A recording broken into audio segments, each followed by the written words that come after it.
Buenas noches, mis queridísimos seguidores. Muchas gracias por sintonizar cada viernes, como de costumbre, a las 7:30 de la noche, su programa favorito, Beyond the Deal.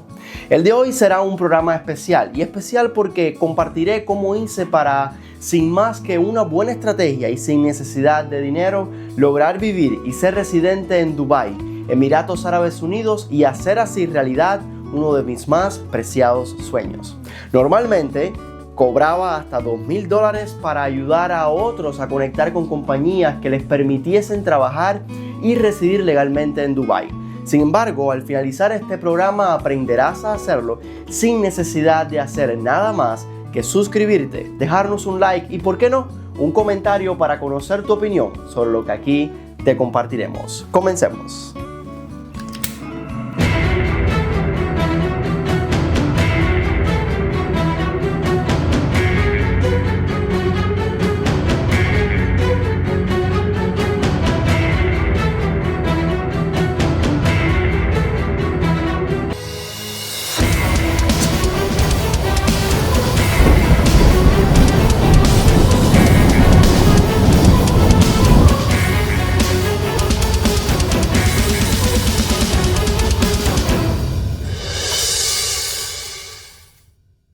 En el programa anterior los llevé a lo que fue el inicio de mi vida profesional.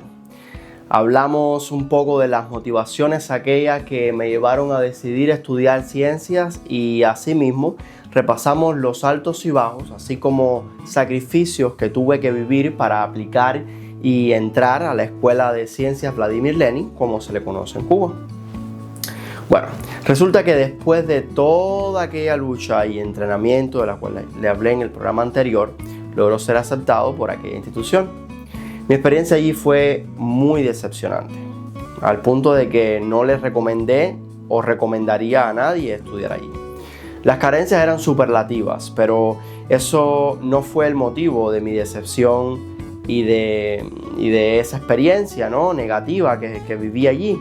Porque las carencias desafortunadamente son parte del día a día de la vida del cubano, y ya yo estaba un tanto ajustado a aquello. Ahora, lo que para mí resultó un detonante de angustia y arrepentimiento fueron las barreras a la hora de crecer, a la hora de expandirme, a la hora de estudiar. Fueron los sobornos, los abusos en muchos sentidos que visualicé, y lo digo en muchos sentidos.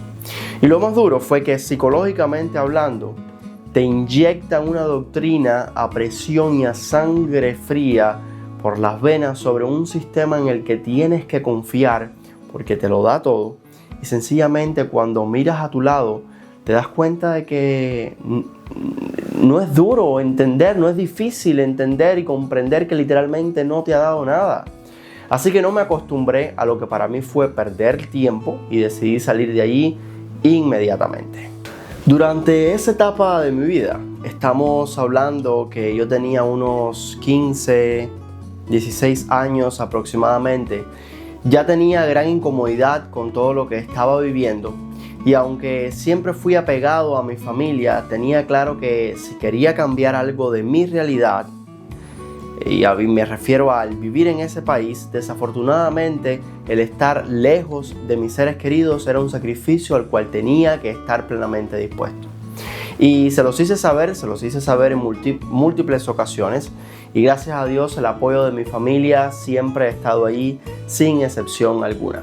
Y ellos estuvieron dispuestos a aceptar la decisión si la oportunidad de salir del país llegaba. Recuerdo que en aquel tiempo, para conectarse al internet en Cuba, tenía que visitar algunos parques de la ciudad, parques públicos en los que habían habilitadas antenas de Wi-Fi, o la otra opción era ir a las oficinas del monopolio ETEXA. ETEXA, para los que no son cubanos, son las compañías, la única compañía telefónica, o así parece, de Cuba, y bueno, es controlada obviamente por el gobierno.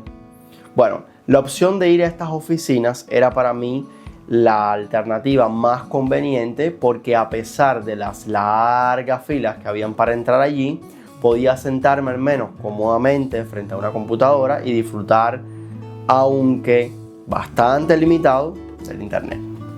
Así que en lugar de gastar datos abriendo Facebook, buscando videos en YouTube o buscando sabrá Dios qué en Google, comencé a aplicar a universidades en el extranjero. Harvard, Cambridge, Oxford, Yale, el Instituto Tecnológico de Massachusetts, la Universidad Complutense de Madrid fueron algunas de las universidades a las que traté de aplicar. Y digo traté porque cada vez que finalizaba una aplicación y le daba clic en el botón enviar, literalmente se me caía la página. Así que como nunca escuché de ellos, imagino que nunca les llegó la aplicación, o quién sabe, seguro buscaban otro tipo de perfil. Esas cosas pasan también. Paralelamente a ello, yo me encontraba haciendo mi último año de preparatoria en la universidad. Salgo de la Lenin. Voy a hacer el último año de preparatoria en la Universidad de La Habana, en un programa especial que existe en Cuba, o existía, para estudiantes que deciden estudiar, valga la redundancia, física, química, matemática o biología. En aquellos tiempos eso eran las carreras, no sé si ya ha cambiado. Y que por cierto tengo que reconocer que es un excelentísimo programa, valió mucho la pena.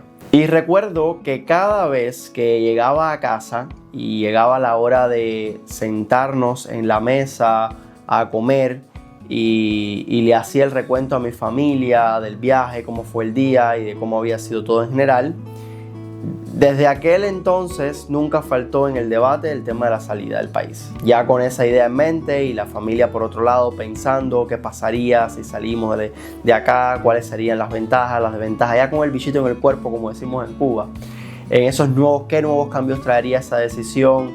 Ya comenzábamos a concientizar con más fuerzas estas ideas y bueno, echamos a andar nuestra imaginación y creatividad en todo sentido. Después de un largo y exhausto andar donde llegamos a pensar que habíamos perdido todo nuestro capital líquido, se le da la oportunidad a mi mamá de viajar a México gracias a una oportunidad laboral. Ese día nunca se me va a olvidar, aunque me considero un chico bastante fuerte para las despedidas. Fue duro decirle hasta luego a mi mamá, no poderla acompañar y saber que iría a un país del cual solo se hablaban o se hablan, no sé, atrocidades en Cuba. Fue muy duro. Fue un día fuerte, tenía la ilusión de que mi mamá sería libre y de que por fin conocería algo que solo en sueños pudo experimentar, pero por otro lado tenía un poco de duda en cuanto a qué podría pasarle y cuán poco podríamos hacer en ese caso cuando ni siquiera visa teníamos en aquel entonces. Ese día nuestro carro se averió cuando fuimos a recogerla y en la ida de regreso a nuestra casa, ya de camino a casa, tuvimos mi tía, mi hermana y yo el primer y espero el último accidente automovilístico de nuestra vida. Recuerdo que mientras nos trasladábamos en ambulancia al Calixto García, un hospital en Cuba muy famoso, mi mamá me llamaba por teléfono y en ese momento le dije a los chicos de emergencia en la ambulancia: hey, por favor, desactiven la sirena de la ambulancia por un momento, que necesito hablar con mi mamá y no quiero que ella se entere de nada. Y bueno, así fue. Aquí tengo que agradecerle mucho a mi familia en general, a mi hermana, a mi papá, a mis abuelas, las tías que estuvieron allí, en especial a una muy buena amiga que tenemos, Raiza Rodríguez, y bueno, tú sabes por qué. Bueno, nos recuperamos del accidente, que por cierto, si alguna vez nos conocemos en persona, notarán que tengo acá en la nariz una pequeña cicatriz. Bueno, ya saben a qué se debe. Nos recuperamos de todo aquello. Mi mamá fue a Cuba, les comentamos todo, estuvimos unas semanas juntos, en shock, ya ustedes saben. Y bueno, luego se regresa a México y un buen día recibo una llamada de ella diciéndome: alista todo, que mañana vienes para México. No considero ni prudente ni seguro ofrecer más detalles sobre cómo ello ocurrió y espero que ustedes me entiendan verdaderamente. Pero así fue, en menos de 24 horas mi realidad había cambiado 180 grados. Mientras nos encontrábamos allá, recuerdo que le preguntamos a casi todos los empleados del hostal donde nos hospedábamos sobre las universidades, buenas universidades en el área, y bueno, la gran mayoría coincidió con la llamada Universidad Anáhuac de Cancún. Sin embargo, también nos informaron que era la más cara de las que allí habían. Y para no engañar a nadie, ni en mis sueños yo podría haber pagado una colegiatura de esa universidad en aquel momento.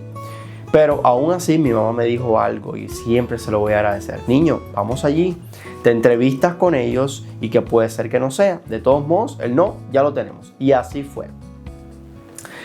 Para no hacerles la historia tan extensa, ese día fue viernes. Yo salí con una guía de estudios para presentar la última ronda de exámenes de admisión del curso entrante y era el lunes siguiente.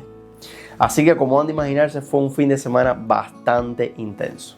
Bueno, llega el lunes, hago el examen y nada, tocaba esperar los resultados que llegarían entre 2-3 semanas aproximadamente. Así que por motivos de gastos, por motivos migratorios y de tiempo, mi mamá y yo decidimos regresar a Cuba.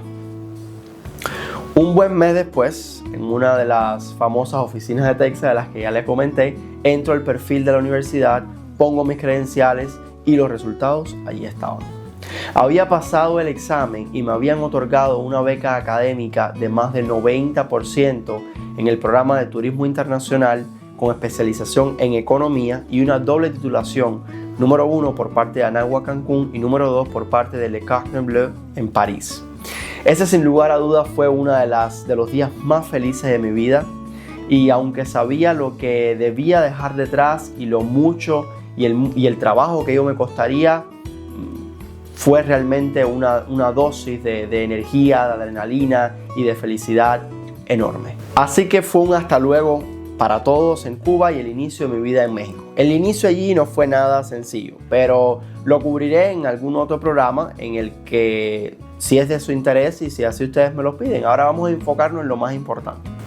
Bueno, comienzo la universidad, los años pasaron los 2 primeros años y uno de mis más grandes sueños fue el viajar y vivir en Dubái. Yo recuerdo que veía el Burj Khalifa, el Burj Al Arab y bueno, cuando me enteré que en mi universidad tenían programas de prácticas profesionales en esa ciudad, no lo pensé 2 veces. Sin embargo, cuando llegó el momento de la verdad, descubrí que las cantidades de dinero que me pedían las empresas que se encargaban de vender esos programas eran impagables para mí y decido tratar de hacerlo por mi cuenta e hice lo siguiente. Tomen notas. Descargué la aplicación profesional llamada LinkedIn, actualicé mi perfil, cargué mi currículum y me estuve aproximadamente con 1 año de antelación a mis prácticas escribiéndole y mandándole mi currículum a directores de hoteles en Dubái, directores de recursos humanos y así estuve por 6 meses hasta que recibí la primera llamada del Managing Director de One and Only Royal Mirage, quien me puso en contacto y siempre se lo voy a agradecer con el resto del equipo de recursos humanos para comenzar las entrevistas. Y así ya saben, el resto fue historia. Dubái, ya voy. Mis primeros 6 meses en Dubái fueron, sin exagerar, los más duros en mi historia. Bueno, con decirles que en aquel entonces todavía ni hablaba bien inglés ni me podía comunicar, pero gracias a mis padres, al consejo de 2 personas muy importantes para mí, Gretel García y Puri Carballeda, logré no solo superar esos obstáculos, sino quedarme por más tiempo en la ciudad. Pero esta vez trabajando para el mejor hotel en aquel tiempo, el Medio Oriente y de África, el Bulgari Residences Dubai. Este hotel no solo cambió mi experiencia en cuanto a la ciudad, sino que me dio una familia, me dio colegas y amigos con los que podré contar ciegamente para toda la vida. Allí conocí a William Smith, Max Verstappen, el conductor de Red Bull en Fórmula 1, Jacob Arapov, el CEO de Jacob & Co., Elena Likash, una de las mujeres más acaudaladas de Rusia, y varios miembros de familias reales de Medio Oriente y de África. Otra persona especial que tuve la oportunidad de conocer fue Conor McKay. Conor McKay es un chico que probablemente tiene mi edad y tuvo la dicha de vender la villa más cara jamás vendida en Dubái en aquel tiempo. Bueno, a pesar de que todo fluía maravillosamente bien, Recuerden que mi experiencia en Dubái, aunque luego se extendió más de lo normal, solo había sido concebida como unas prácticas profesionales. Así que tenía que tomar la decisión de nuevamente dejar todo atrás, regresar a México, a finalizar lo que había comenzado, mi carrera. Y así fue como, termino mi profesión, me gradúo y tomo la decisión de venir a la Florida, reunirme con mi familia, que hacía 7 años no compartía una Navidad con ellos, y a su vez a practicar una profesión que me ha ayudado a crecer y que definitivamente me ha permitido descubrirme. Obviamente estoy hablando del real estate. Y hasta aquí el segundo capítulo de la miniserie ¿Quién soy? Espero que ayude a muchos a continuar luchando por sus sueños, a que visualicen que el camino puede ser rocoso, que no se detengan si sienten que los obstáculos son más fuertes que sus impulsos, a que confíen en ustedes y nada más que en ustedes y en Dios, y que entiendan que el tiempo de Él es perfecto. Nos vemos el viernes 25 a las 7:30 de la noche para juntos crecer y descubrir quién será la primera persona que tendrá la oportunidad de vivir The Beyond the Deal Experience. Hasta entonces, y como siempre digo, espero que lo que ocurra contigo entre hoy y el próximo día que nos veamos sea absolutamente asombroso. Sean felices.